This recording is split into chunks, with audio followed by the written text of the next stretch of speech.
Hello, everyone. Can you guys hear me? We're now live. I'm hoping that everyone can hear us and see us. We are today here for another Jakarta Tech Talk. Today we have IoT powered by Microprofile Microservices in practice. So we'll see how things are working out. And with us, we have both Rustam Mehmederov and Mads Ophim. Please correct me with my pronunciation. And I will invite people to post their questions in the chat, or there is a little in the middle of the screen, there is a ask a question place where you can ask questions and let us know how things are going. And with that, I'll turn it over to Rustam and Mads. And if there are any issues with the crowdcast, with the broadcasting, please let me know in chat. You have this fabulous opportunity to use the crowdcast with us for the very first time. So if there are some glitches, please do let us know. Okay, over to you guys. Thanks. Thank you very much. Do we have a picture? I was just I don't think there is a picture for on the video stream for everyone. I see it quite well. Okay. Okay, fine. It's black on my side, but I guess as long as everybody else can. Okay. Yeah, I can see your PowerPoint presentation. Okay, you can see the presentation. Perfect. Yes. That's just me then. All right. Yeah. Yeah. So let's get started then. Okay. So hi everyone. Hey is hi in Norwegian. So just since we're in Norway, we can say hi in Norwegian.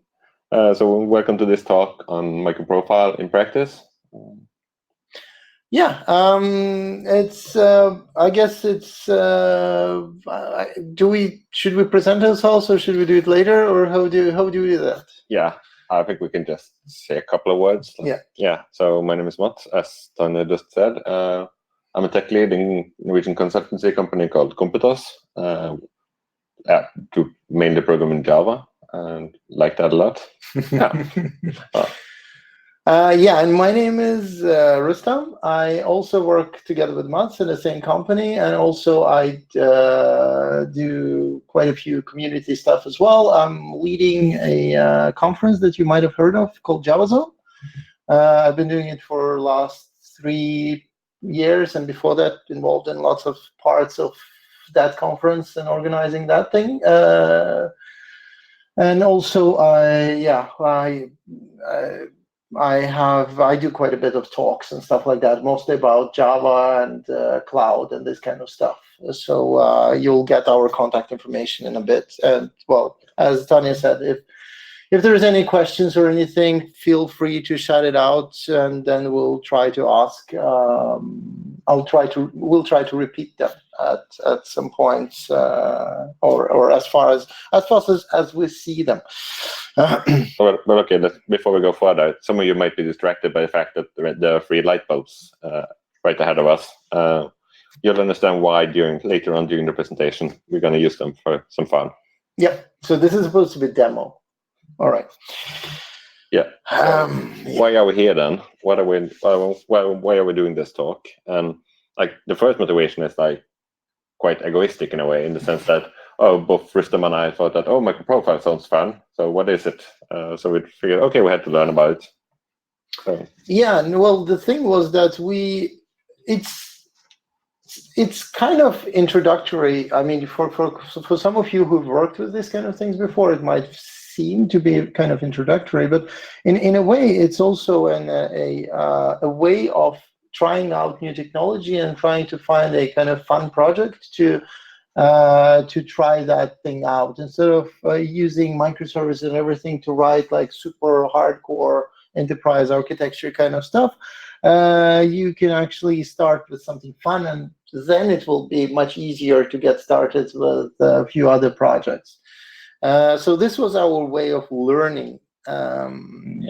Learning stuff, and then we kind of want to share the experience, what we've learned, and how things worked out with the rest of you. Yeah, and we also, when we started this project, we found that there were not that many example projects on Microprofile. There were like a couple of examples on some parts of it, and a couple of examples on other parts, but few examples out there that showed lots of Microprofile in one application. So we wanted to make that as well, so you can have, if you want to see some code examples and such. We have created an example. Yeah, and then there will be code as well, links to the code. So yeah. So should we go on to what we're talking about then? So yeah, new office, new lights. So we just mentioned the lights, and currently we're in our company's office. We moved here. The company moved here like a year ago, and that's about the same time when we started looking into Microprofile. So we thought, oh, new office. Oh, okay, we need some lights in the new office. So that's a great opportunity. So let's create an app for that. Yeah, so that was kind of the fun way of selling in the why should we buy lots of equipment and stuff like that. We were like, oh, we're going to experiment. We're going to do like bleeding edge light controlling things. But I mean, there is a kind of system in this kind of craziness as well, because thing is that you might want to have, when you're moving to like brand new building with all these fancy things, you might want to do like to adjust lights depending on, I don't know, weather and like time of the day, maybe. Because, well, since we live in Norway, we have a little bit, slightly dark winters. You know, the sun goes up kind of late and goes down quite early. So, you know, you might want to lighten things up a little bit in an office or like inside the buildings, right?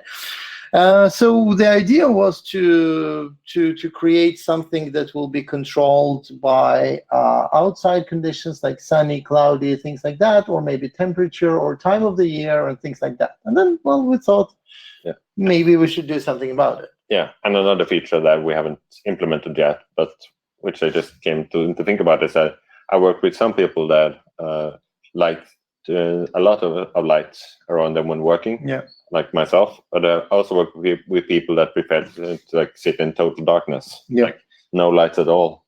So that's also one thing we could have done. It's like add this personal adjustment thing. So like, okay, if it's Joe sitting over there, then we dim the lights by 70%. But if it's Jane, then we increase the lighting. But we haven't done that yet. Yeah, and then actually there is a thing. I mean, there is a market for that. I don't know how it is for the rest of the world, but in countries where might be a bit dark for some seasons, say a year, there is actually a market for that. They're selling like big light things that simulate sun for you, so in the mornings and stuff, so you actually feel a bit more awake and stuff. So it might be kind of weird thing to think about for some countries, but I think some of the countries, like also we talked to Tanya, she lives in Canada, and I guess it's kind of a little bit of the same thing somehow there as well. It depends, I guess, where, but yeah. Well, anyway, that was a bit of motivation. And maybe we should mention a little bit of architecture, so how this thing was put together. Yeah, so what have we actually done, like been thinking about doing? Add coffee and enterprise developers. Well, here we are. Yeah, well, actually, the enterprise developers, then that's worth mentioning. The idea was, again, we wanted to learn stuff. I mean, the idea was not to create a super production-ready light system and stuff. It was like, okay, let's just use it as a fun project and then learn lots of stuff. So we ended up on purpose, to some extent, I guess, over-engineering stuff and creating like microservices and crazy stuff. Because, I mean, if you would be doing it like proper for like production-ready stuff, then it would probably make it a little bit simpler. Yeah. But then we wouldn't learn all the other things. So we kind of went all the way and went to a bit overboard because of the enterprise stuff. Because this is what we do every day, like developing software for enterprise software, EE kind of software, right? And then that's where the enterprise developer part comes in. Yeah, so like stay tuned for over-engineered solutions. We shall some of them during the end, towards the end of the talk. But let's move on to the architecture. Yeah, speaking of over engineering things. The architecture is kind of simple, really. The thing is that you have a few things that are still under construction, so those are a bit grayed out. But then you have a tiny little, very small, very micro services that would provide some kind of information to the main kind of controller thing that would take all that as an input and make a decision on how lights should be. Yeah, because we don't want to manually think about how much light should we have. Yeah. We want just to push a button and then.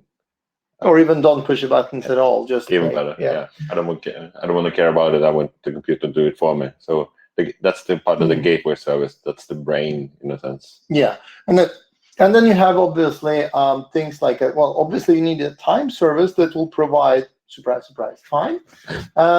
So it will be just tell you what time of the day it is and maybe what if it is a weekend or not, things like that, right? You will have a weather service that will take care of like outside temperature or sunny, cloudy kind of things like conditions, weather conditions. Yeah, and weather forecast as well. And then you have the lighting control service, which is basically it's a service that it's a kind of what do we call it, like separation of concerns kind of thing. Yeah, right? Kind of. But you can also say that it's anti-corruption anti-corruption layer. So the lightning service is the one that talks to the lights. It has nothing to do with the lightnings outside, and we have not created a service to create lightnings yet. We're working on that. It probably will be in version 2.0. But for now, it's just to control the lights. Yeah. So let's just dive into the first one, I guess. Yeah. Yeah. So this is like the overview of the architecture. So but let's start by saying what Microprofile is, I guess. I guess that not everyone are familiar with Microprofile yet. At least that's not my experience. My experience is that many people are new to Microprofile, which is perfectly fine. So that's a great opportunity to learn more.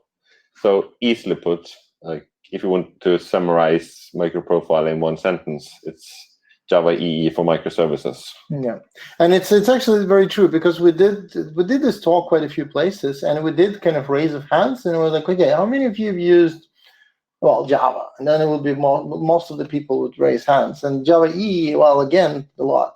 And then you will be like, okay, how many of you used Spring Boot? And then it will still be kind of majority of the room. And then it was like Microprofile, it will be much less, because people, it's not, I can't really say it's a new thing anymore. It's been there for a little bit of time, but it still is less known kind of thing. So that's one of the reasons we're doing this talk as well, to kind of spread the awareness of that thing and explain and show that it's actually very easy to get started and use it and everything. Yeah, and I guess it's also worth saying that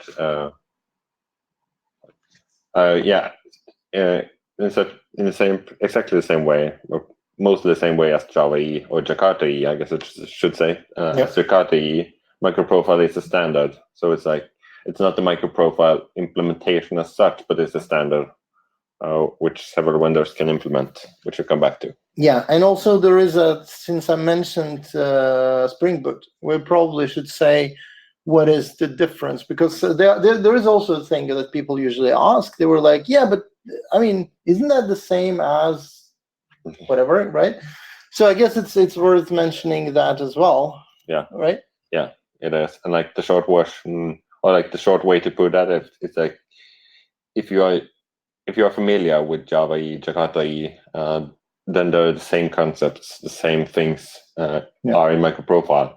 Whereas if you're switching to Spring Boot, you have to learn the Spring way of doing things. Yeah. So the concepts will be the same. If you're used to kind of the Java Jakarta EE version of doing things, it will be the concepts and the way of doing things will be very, very similar. So you don't really have to learn much new stuff. Even though we IT people will love learning a new stuff, but sometimes it's easy to stick to what you know and stuff like that. Yeah. And there's also the benefit as well as the drawback. We can bring back to this later, that Microprofile is a standard, while as Spring Boot pretty much is an implementation. So like, if there's something you don't like about your current Microprofile implementation, you can switch to another one. Yeah. Which is, we'll come back to that. Yeah. But pros and cons. Well, let's talk about the community a bit. For Microprofile. Yeah. I guess we should mention that as well. There is. That's the next one, right? Yeah, that's the next one. So it is. It's quite a well spread community, I would say. I mean, it's like as you can see, it's quite a lot of different both companies that do provide application servers, like Payara, Red Hat, IBM, Tommy Tribe. What else? Oracle. So you have, or Cumulus. And then you have also Java communities, and then you have other companies that kind of like Microsoft, that they don't have their own application server, but they still kind of support this. And it's like everything from huge companies like Oracle and Microsoft to smaller like Hammock and even some Java user groups, which is pretty cool. Yeah, it's pretty cool. LJC, isn't that the London Java user group, Java community? Yeah. So we borrowed these slides from the official Microprofile presentation, just in case anyone wonders. Hope they're fine with that. All right, so let's look at the different implementations of Microprofile then. So as Mats mentioned, the thing is that it is a standard. So somebody defines how things should be looking at the end. And then there are other companies, other providers of those application services that are implementing those standards. So this is the implementation. So this is somebody else looking at the standards and writing their code to fulfill those requirements in a way, right?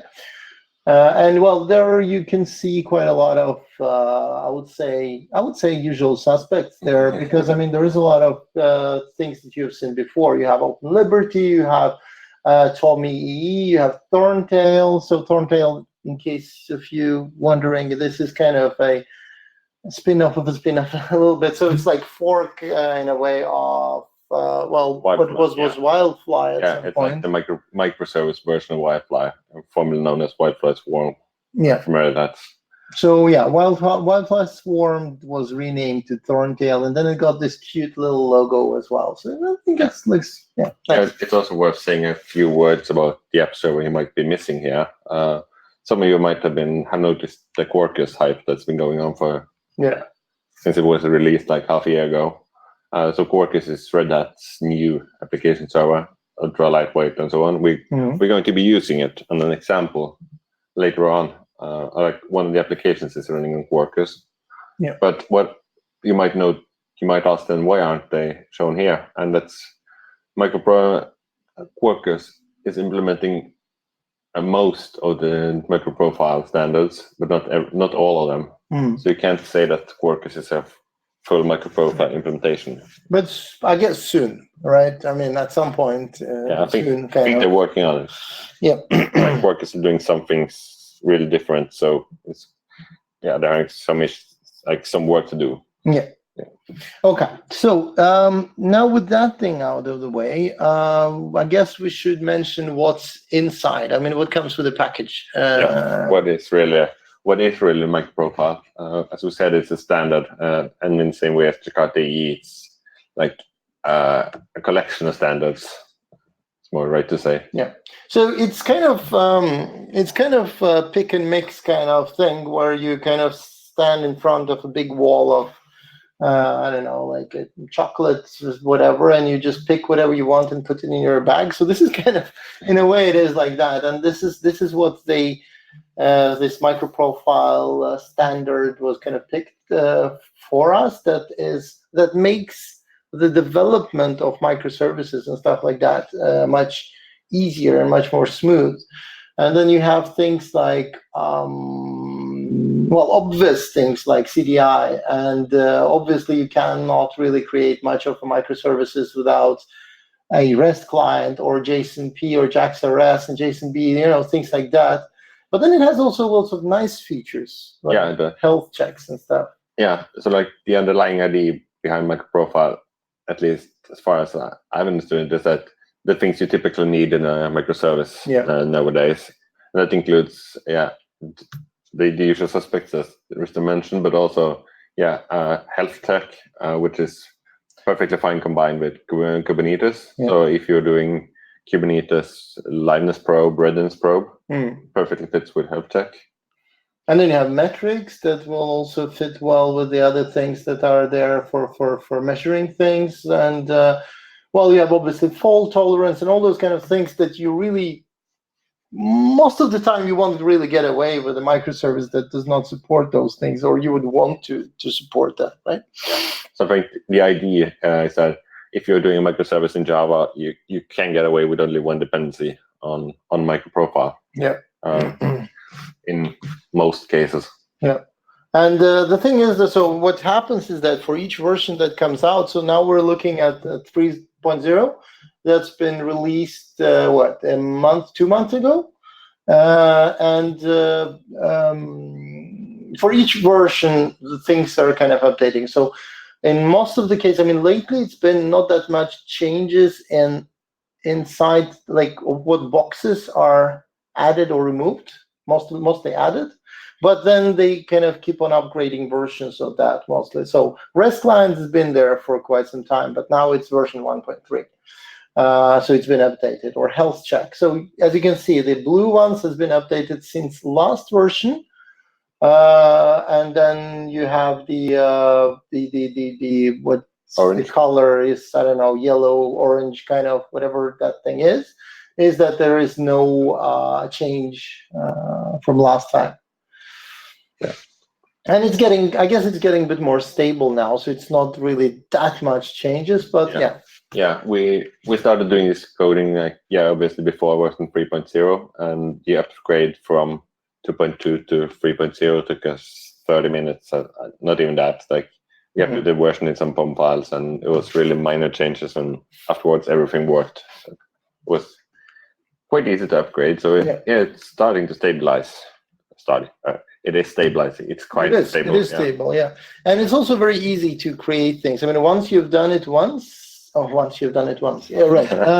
But I mean, like, once you've done it, it's much easier to create new ones, because, like, again, when we worked on this for the first time, it was a bit unusual and stuff like that. And it was, how things work, and this is how they make it work and stuff like that. But then after that, I think each of us created a bunch of like new services just for fun in Microprofile, and it was very easy and very quick. But all right, let's head on. So since we're talking about microservices. Yeah. And so in microservices, typically you care about, how big is it, how fast does it start up, these kind of things, how lightweight is it? Yeah. Because some people claim that Java is heavy and so on, which is no longer necessarily true. Yeah. Which this is, an example of that. This one's from, I don't remember, last year or even the year before. So here you can see Wildfire Swarm, the previous name. But still, the important thing is that you see, the footprint and started time in seconds, which is not really much. So it's pretty cool. I mean, this is again what you would expect from a microservice. It's going to be fast, and it's going to take very little place. I mean, like space on like in megabytes. So the footprint is going to be very little. Yeah, and if you want to run it in a cloud and scale up and down pods and so on, then startup time is also important. So and then I guess there is a question about what about Quarkus. I suppose that you're asking about the startup times and everything. If you're doing that, I have an answer. A very short version of answer is that we'll get back to that, and it's crazy. I mean, and on that cliffhanger, I think we'll move on, but we'll get back to that. If it was not this question you were asking, then try again, and we'll try to answer that. Yeah, okay, so let's head on to the first service. So we're going to look into different services we created, like what kind of some parts of Microprofile are we using on each service, and why, and so on. So the light control service, which speaks with those. Yeah. This part. Yeah. That's this part, and that's what it does. So we're using for this demo we're using Philips Hue, but the point is that you could use anything else. So that control service talks to a library that was created by Philips. So a jar kind of file that is created by them. So then you can actually control the lights and stuff through your code. Yeah. That was a pretty cool thing. The first time I controlled the lights by saying Java. Yeah, that's actually quite fun. But then, so what we're going to do now is to show you a few pieces of basically features. So we're going to be showing off those contents of those little boxes that you saw earlier, or dependency injection and stuff like that. Some of them will be very obvious, and some of them will be a bit more kind of, oh, this is cool. This is something that I want to use in my project, hopefully.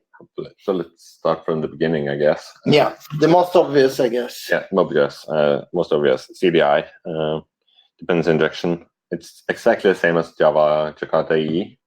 So that's also a principle in Microprofile, like wherever there is a standard from Jakarta EE that's suitable, we just reuse that instead of making it over again. So it's the same CDI as in Jakarta EE. So another next, I guess, from next slide from the captain's obvious. Yeah. I guess would be to mention surprise, surprise, you can actually generate JSON, and you can do you can define URLs and stuff for your queries. Yeah. Which is probably not a very surprising thing that you can do for a microservice, but I guess it's kind of honorable mention kind of section of this talk. And these three features were actually those, like Microprofile 1.0, the first version contained these three features, which are all taken directly from Jakarta EE and are identical. Mm. And it's you basically need it everywhere. And for the record, we are aware that we're using a GET request to do mutation of the states. So we're gonna fix that later on. Should be probably post, but or something else. But that's Yeah, so that's the light control service.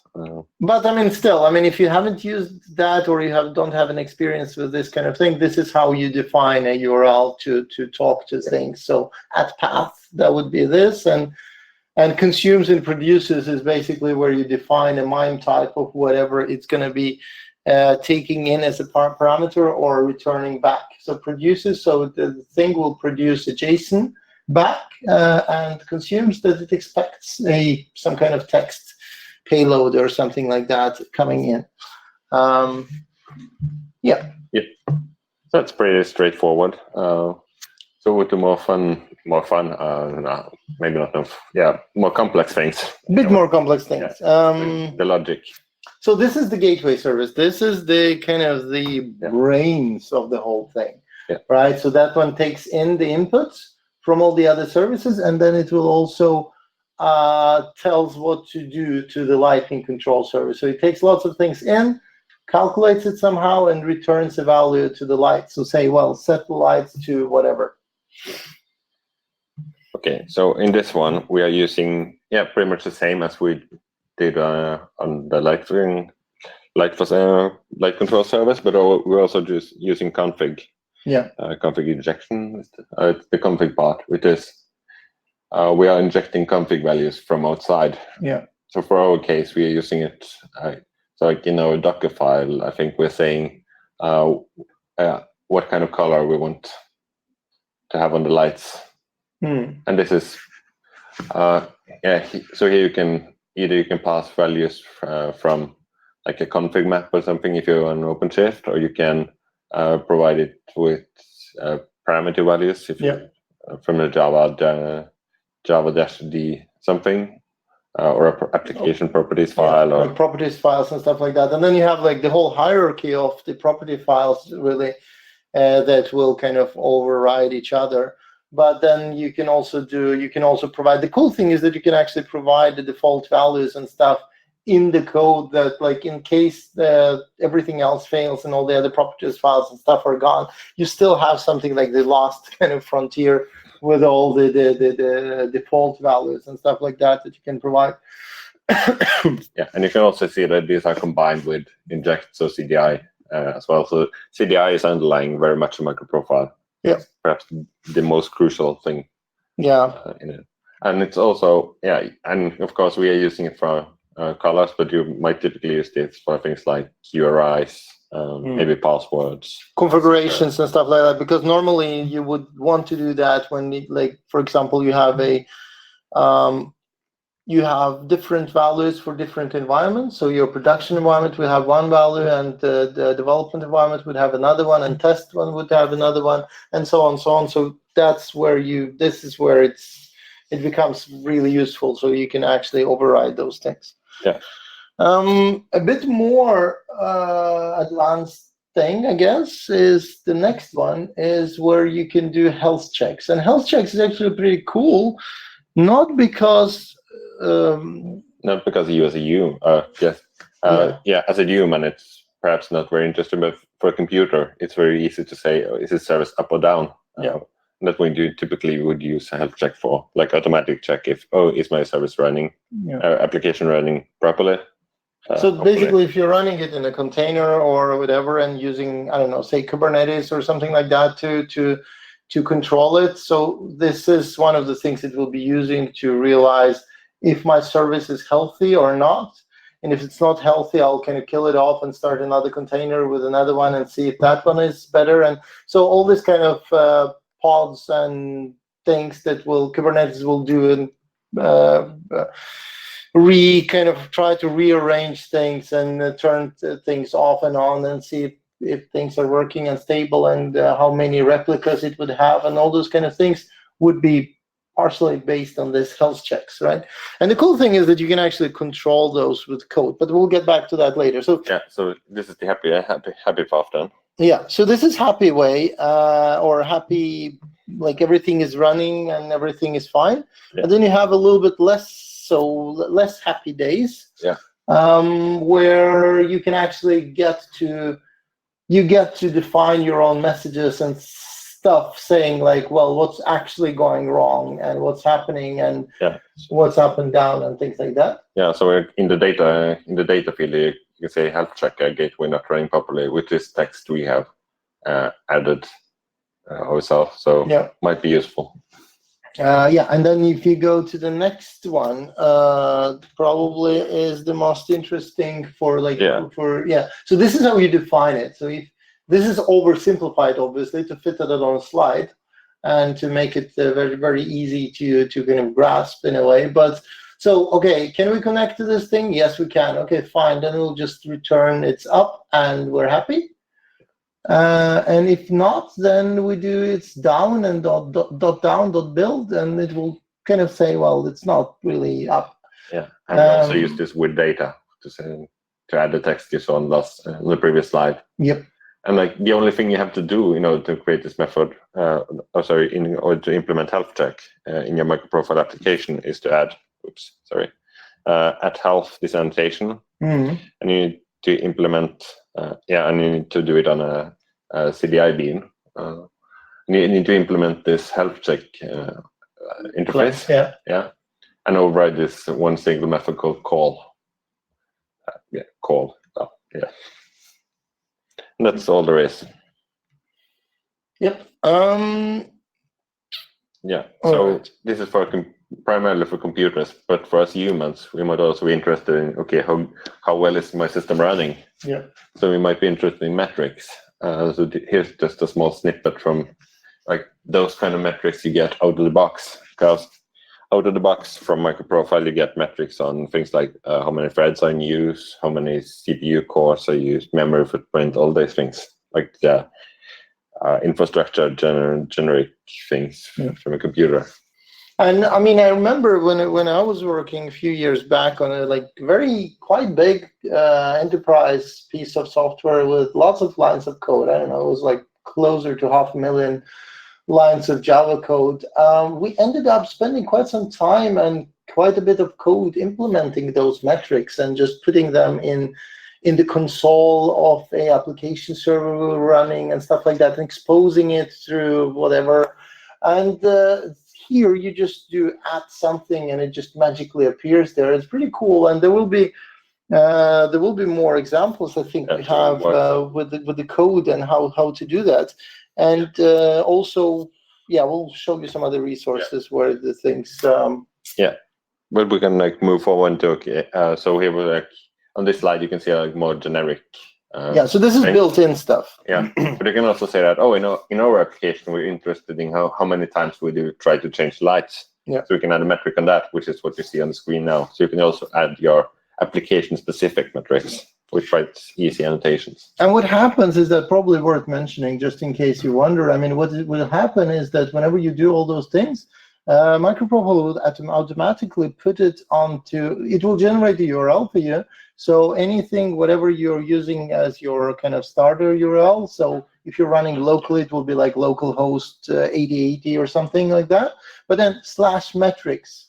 This is where it's going to expose all of those things. In a way, it's human readable, but it's actually also machine readable in a way as well. Yeah, and that's also worth mentioning, because if some of you listening out there are used to Prometheus, you'd recognize the format, I guess, because this is the Prometheus format. So you can connect these things onto Grafana or whatever tools you typically use without doing anything more. That is pretty cool. Yeah, and then it will also create, actually, under metrics, it will also create different /applications / different things that will be defined by. There are a few pretty good posts about that out there, written by Tommy E. people, I think, it's quite a few. So if you Google for that, you will find quite a explanation of how metrics are done and stuff like that. But I'll show you also maybe at the end, if we have time, I'll show you also another example. Yeah. But it's pretty easy, and it just kind of looks like a magic at some point in the beginning. Yeah. Okay. So we're heading on to fault tolerance, and on this slide you can see quite some fault tolerance in ones. So here we have a REST endpoint, get weather. So this is obviously from the weather service. And here we say that, okay, retry, max retries 2. So if it fails the first time, try again. Or you can skip the parameters, which would default to 5, I think, the default value. But you can specify yourself how many times are you interested in retrying. Mm-hmm. And you also have a circuit breaker, which, it works pretty much the same way as the circuit breaker in your house. So that if you are hammering the service and it's down, then you want, so it just shortcuts everything. Yeah. So basically, I mean, if you don't do this kind of things, you will end up kind of DDoSing yourself, right? I mean, if you say you have a service and it's not able to contact that thing, and you've done something, it will just keep on hammering requests, and it will be too much noise and not really much useful stuff going on.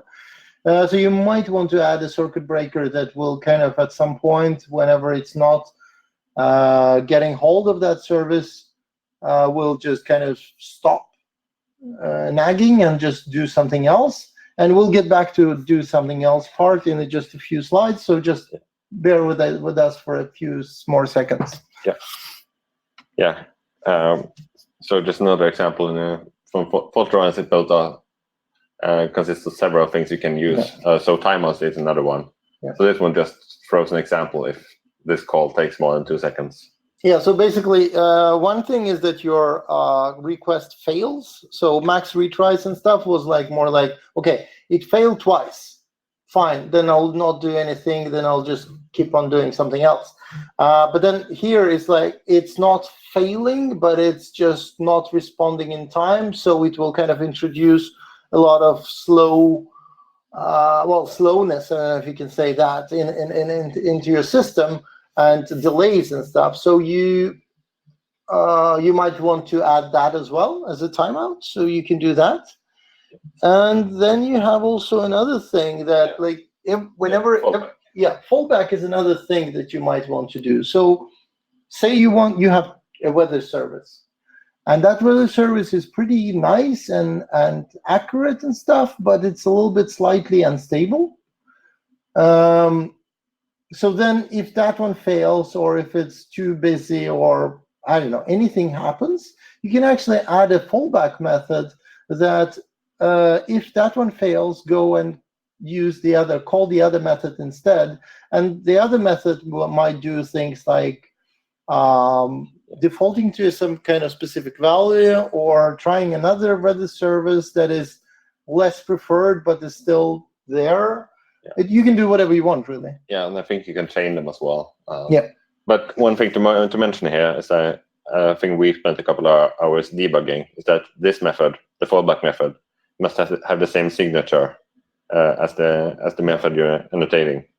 You get strange exceptions. And it kind of makes sense, but it totally makes sense. But it's a bit like, it's not kind of one of those things that is not really well documented in a way. Yeah. But yeah. Yeah. All right. Yeah. So we could just speed up a little bit. REST client. So you're typically doing REST calls nowadays. Mm-hmm. Most people are. And in Microprofile, you can say that, okay, so this is in the gateway. This is where the gateway is trying to talk with the facade, like the light control service. So in the gateway, we create an interface with the same signature as we saw on the slide earlier for methods that are exposed on the light control service. So this is like saying, and this is actually going over REST HTTP calls. Mm-hmm. So you can see that these annotations are register REST client and dependent. I think that's not necessary anymore, but the register REST client thing is to tell the Microprofile out, okay, this is actually a REST endpoint. So even though you call this method as if it were on your same application, it really is a REST call under the hood. Mm-hmm. So this is, you define the interface, and then you, in the Java code where you are going to call the endpoint, you inject it and annotate it with @REST client, and then you do some black magic in a config file. So we need like the entire path to the class, or let's say not to the class, but to this interface, and then you need /mp_rest/URL, and then you add the actual URL to the REST service you are going to invoke. That also took a little bit of time for us to figure, I think. Yeah, and this is pretty neat in your code, but they're dragons. And by that we mean we spent quite some time during the initial development figuring out why isn't this working? Why do I get these strange errors and so on? And then we figured out that, okay, this is so hard to do in I think it was Fontail. We used an early version of Fontail, and we're having so much trouble with this, so let's try to use OpenLibet instead. And then suddenly everything was working. Like, we didn't do any code changes and stuff, but it was working. Yeah, and that's also this thing so if you're having trouble with one of the implementations, that's the kind of cool part of that. Since it's a standard and others are implementing it, it is actually it's actually a thing that where you can actually just switch an implementation and see if that one helps and if it works and stuff like that. It's supposed to be portable between those. I mean, some implementations might be a little bit behind, and some of them will be on like totally bleeding edge and implementing all the newest and coolest features. But in most of the cases, it will be pretty well in pretty well sync, I think. Yeah. And it's also worth mentioning that it's getting more mature now. So the bug we're talking about is probably fixed like a long time ago. But we had some issues. And you also like these things aren't necessarily obvious, so you need to look it up, or know about it. Yeah. So this is one of the things we were mentioning, this thing with the URL, because it wasn't very obvious thing. Like, All right. Yeah. So maturity. It's getting more mature now, and also it's worth saying that the different app servers are, as Rustam said, they're updating different speeds, and so. But that's also the benefit that if you don't like the one you're using, you can switch. Yeah, and it's pretty much. I would say it's quite mature now. I would say it's pretty stable, and I would say it actually works pretty nicely. And then you have also the thing that we don't really mention in the slides, but then you have also a starter page which will help you to get started with all the features and stuff. You just go and pick ones that you want. We come back to that one. We'll get back to that, I think. Yeah. So. Microprofile and time and weather services. So we so far been talking a lot about gateway service and the light control service, but what about the time service and the weather service? Yeah. Well, much of the same. So the time service gets you the current time and details about that. So it's not that complex, you guess, and you're right. But what we do have is using OpenAPI, which is documentation of the API by adding annotations. And this is, Swagger is the most popular, well-known implementation of OpenAPI. Yeah. So what Swagger does is they put like a pretty nice and neat UI on top of that thing as well. But in reality, this is what is in the back there, and it's a very nice way of documenting your own services. I mean, there were a few times when I was working with. Actually, again, with Microprofile and developing some stuff, small microservices and stuff. And I was like, how is this? What's the URL to that thing I created and stuff? And then you just go to OpenAPI and it will list you all the things. And you're like, oh, yeah, this is how I was thinking. And this is what I was doing. So it's pretty nice way of doing stuff. And then you can also, since you're using it for way of documenting things, you can obviously add the summaries and descriptions and stuff like that will actually tell you or tell the others what these things are supposed to be doing. Yeah, and it's quite easy to do yourself as well, because here's what we do to produce the text you saw in the previous slide. So it's just an annotation at the operation. Yeah. And you add the summary, and then you can add the description. The format is rapid. So the summary and description, those texts we wrote, you can see here. Like if there are some additional information you want to share, I think they are optional. At least the description is. It's pretty straightforward. All right, demo. So it's demo time. So let's start by starting the applications, which I forgot to do before I started. I'm admitting that.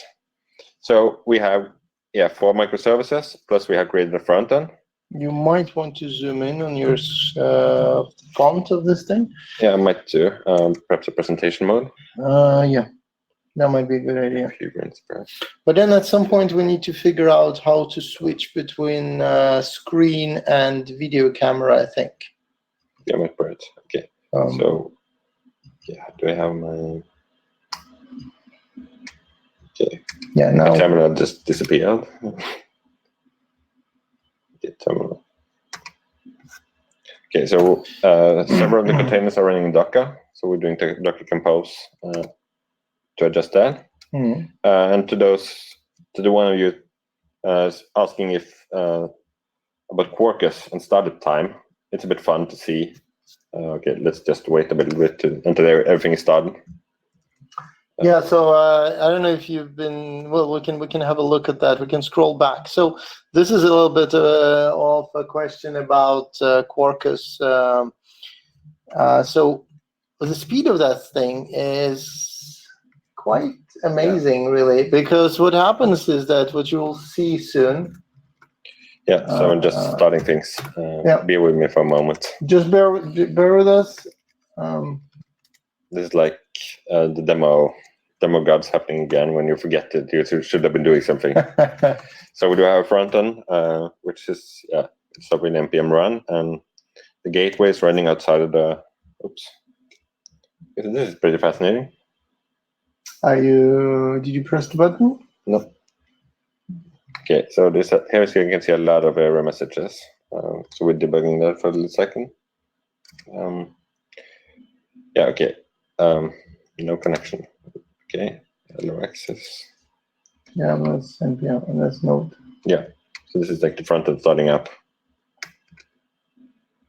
Okay, no connection. That's a bit strange. It just worked. Yeah. Okay, here we are. There you go.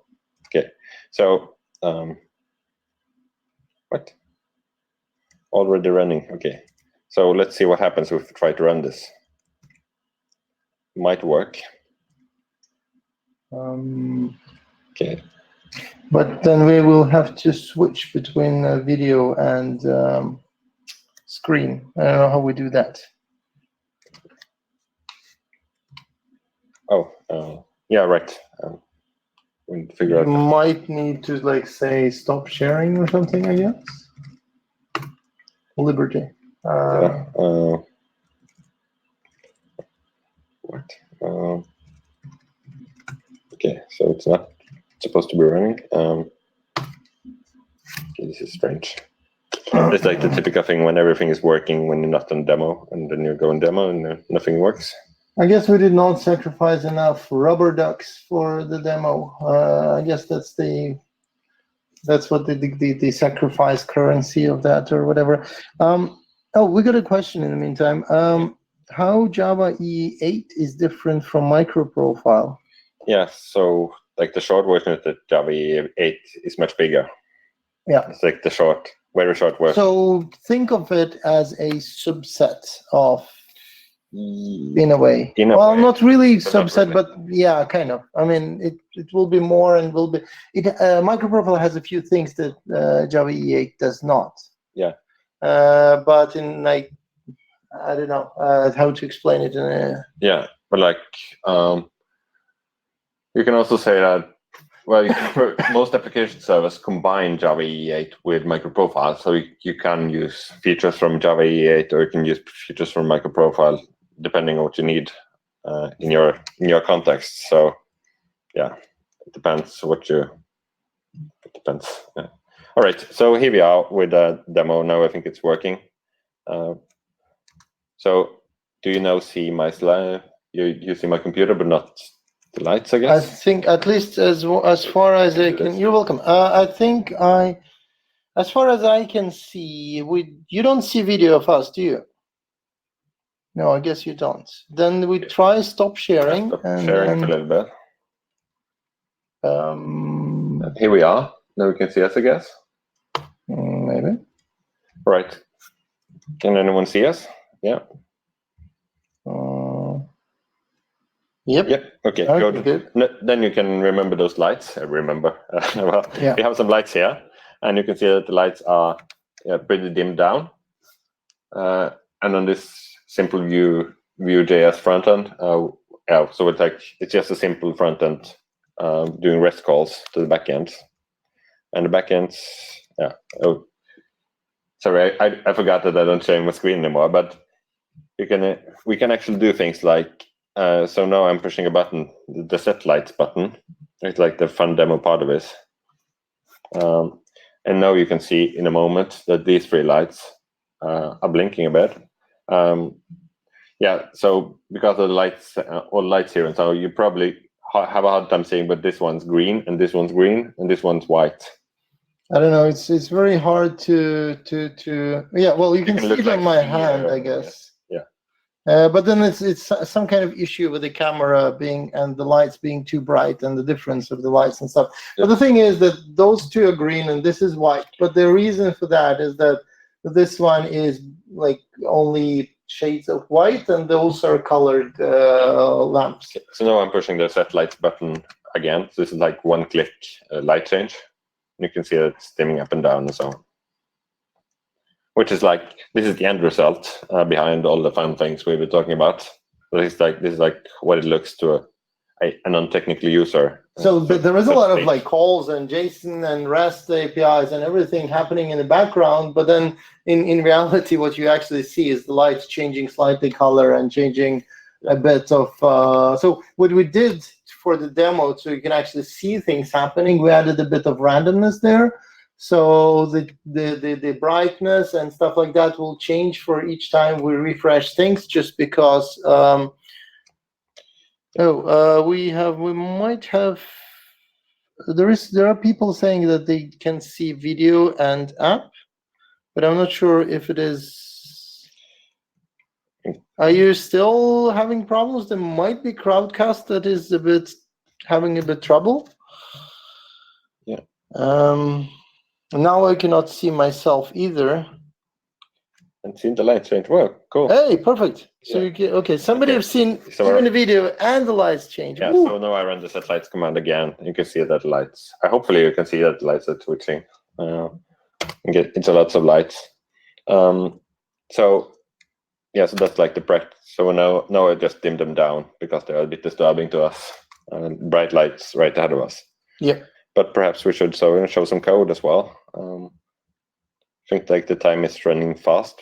I think this is so fun that we're like speaking for way too long. Sorry about that. But okay, so now I hope you can see my screen again. So yeah, so we're doing lots of printout. That's perhaps not interesting, but if we stop the services, just this one's to the one of you talking about Quarkus and startup time. So now like I'm just stopping the services. Yeah, so we can actually start them again. And while we're doing that, there is a question. So which of Microprofile implementation is most suited for IoT domain, and in general, which are most reliable for production usage? I would say they're quite stable, most of them. I mean, yeah, we have been using, like, just to mention that we've been using Fontile, OpenLiberty, Quarkus, Cumulus, and some Payar Micro. Like in different, and it depends. Sorry to say, but like they have different weaknesses and different strengths. But most of them are supported by huge companies. Been doing this for a long time, so they know. They are reliable, I'd say. I usually, lately I have no affiliations to IBM really, but I've been landing quite often on OpenLiberty, and it seemed I didn't really have much trouble, but I think all of them will be working most of the time. We didn't have that much trouble with, I think we had only, I think we're hearing some. Yeah. There is some kind of voices on the other end, but okay. Yeah. So like they have different strengths and weaknesses. So, but I'd say, I tend to stick to either OpenLiberty or Quarkus if like I had to choose one. But there's no right. Sorry to say it depends, but it's really true. So, but back to Quarkus, you can see that here I started my services again after stopping them. You can say Docker Compose up. And you can see time service, this one is the one made in Quarkus. So time service, well, here it starts, down here at this line, Quarkus is started. And that is when Fontile, the weather service is in Fontile, is starting to do something. So basically, what happened is that Quarkus was done booting up before even the other one started booting up. Yeah, that's pretty response to that question. Perhaps we should move on. We got some more. We should. We have very few minutes. Very few minutes. Yeah. Okay. So, now we're sharing screen. Good. All right. So, what have we learned then? We have had a lot of fun, but we also learned some things that we hope that we can share with you. So, like one of them is that new cool things keep on coming, such as the things we struggled with initially have been sorted out since then, and Quarkus has come since we started. But also things like the Microprofile Starter that Rustam talked about. So when you are going to start a new project in Microprofile, you can go to start.microprofile.io, and you can say that, I want to use Microprofile version so and so and Java version so. I want examples of these things, and I want to use Payar Micro or Cumulus or whatever. And then when you push the download button, you get a POM file and the project set up and all this, so it's easy to get started. And this one came not that long ago. Yeah, another thing we learned is that Yagni, you ain't gonna need it. So we started out by using Lombok a lot across our application. Lombok is a tool that generates much of the boilerplate code for you. Like by adding the annotation at getter, you don't have to write your own getters, and same with the required arguments constructor. There are lots of these, And we figured out once that right before doing a presentation. I think once we did it, we were kind of ended up with killing it off and just commenting and deleting it from the code and making it run just last second before the presentation, because it somehow broke something in one of the application servers, and it was some kind of, I think it was a problem with Maven. It was a problem with Maven, which was not really related to Lombok, but we thought it was related to Lombok because, well, we didn't understand the error. So we just tried to figure out when to start, and we figured out that, okay, so this introduces lots of complexity that we don't really need. It's like not that much boilerplate anyway. So we figured out we didn't need it. Yep. And your mileage may of course vary. Yep. Yeah, and the same we did some quite fancy advanced logging. Advanced in quotation marks, but logging. So we're using Log4j and we're injecting it with the slide here. You can see like a hack to inject the logger in your code. And we had like lots of logger things spread around our code. Then we figured out, we ain't gonna need it because we are running things in containers. We're only printing things to the console. So why don't we use system out print line? And of course, we are enterprise developers, so we created an application scope printer to do print line. So for your tests, you don't do it and things like that. I figured out that this was more than good enough. Yeah, and it also fits well with the 12-factor app thing and more the cloud way of thinking. So you can do this. App servers differ. Well, I guess we mentioned that already, but app servers are like snowflakes. They're all unique. SmallRye, you can go to smallrye.io and read more about it. It's like one implementation of Microprofile that can be used by different app servers. And it's originally a Red Hat initiative, so it's been heavily used in Quarkus, in Thorntail, and in Wildfly, which are all application servers from Red Hat. And also it's starting to get used in OpenLiberty by IBM. So who knows what happens, but it's and this one came just a year ago or so. So it's still growing. All right. So like a few honorable mentions before we will finish it off. So really quick, this is not really so the next slide would be like nothing really Microprofile related, but just worth mentioning is that whenever you have jars lying around that you don't really have control over and you cannot just put on a public repository and stuff, you can always create a local Maven repository. So in our case, that would have been those jars that are to control the lights. That's a proprietary jar file which you had to register and log in and look around to be able to download, which were not in Maven Central or anything. So so basically you create local Maven repository. We will not really discuss much how, just you'll find it very easily. There are lots of guides to explain it how. Just a tip for you. And a concrete tip on the Philips Hue API. The Philips Hue. If you want to program against those kind of bugs yourself, you're perfectly fine to do that, but please use the API. They do produce a REST API, which is much easier to use, and also the SDK, the jar files that we've been using, they are deprecated. So they will get deprecated in some time in the future. So do not use the jars that are provided, and probably it won't be that easy to get hold of them anyway. Use the REST APIs instead. All right. Faking an API is also a thing that we kind of have done, and this is kind of the faking an endpoint. That's what you would usually end up doing. So it's I guess not much to talk about. Yeah, not really. We just figured out after programming a while against those light bulbs that we wanted to be able to program without bringing the light bulbs with us. That was a bit impractical. It's very handy to do things like fake APIs when you're programming things at the airports. It's a bit weird to pull up the lights and a bunch of things at the airport. All right. One more thing that's not very specific as such, but like Docker Compose we're using, and we like them.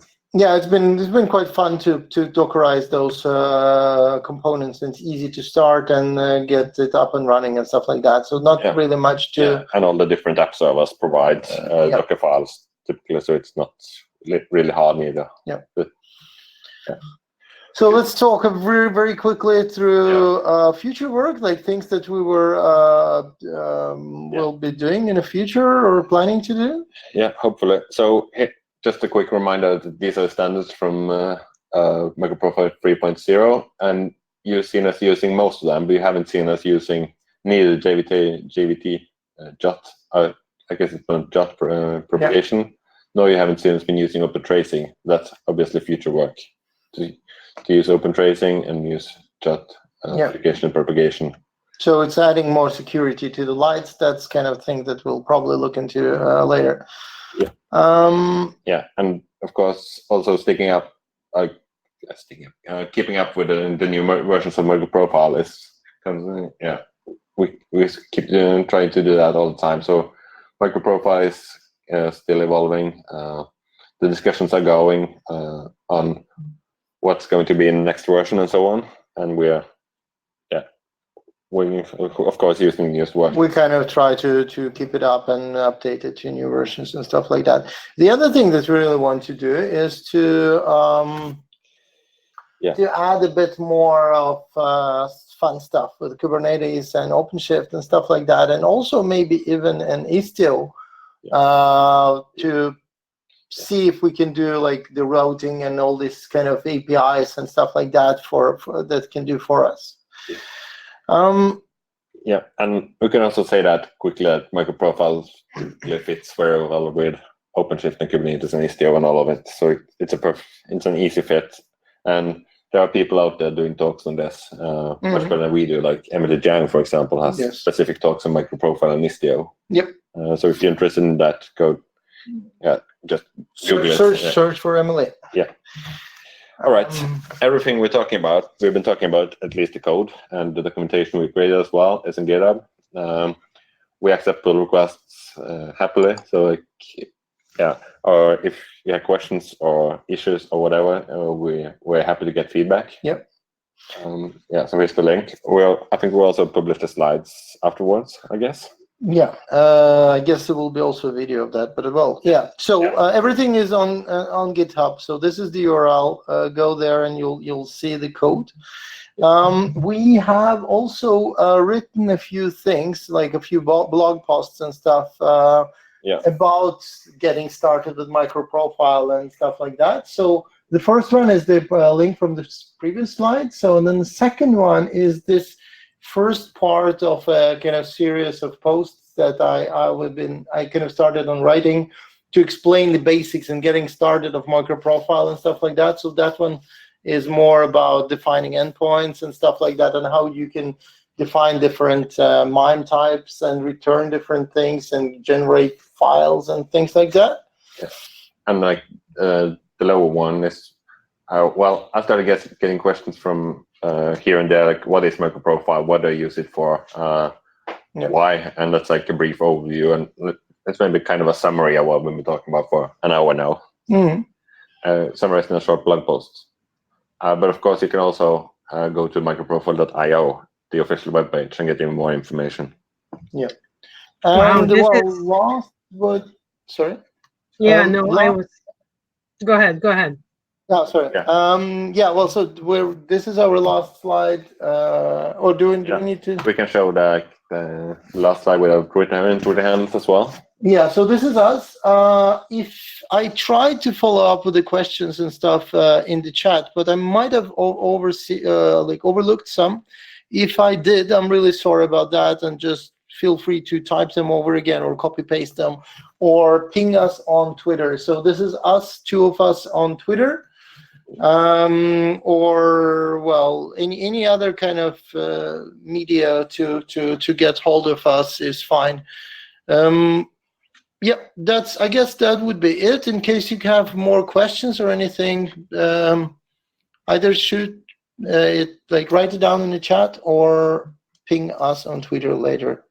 Yeah. So on my end, I just want to thank you for your time and for the great presentation. I'm sure that people are dropping off due to other work obligations. So we can wrap up this call right now. But yeah, I'm sure as the community, we will stay in touch and we'll be in touch. Okay. Thank you all for joining us. Yeah, thank you, everyone. Thanks. Bye. Bye-bye.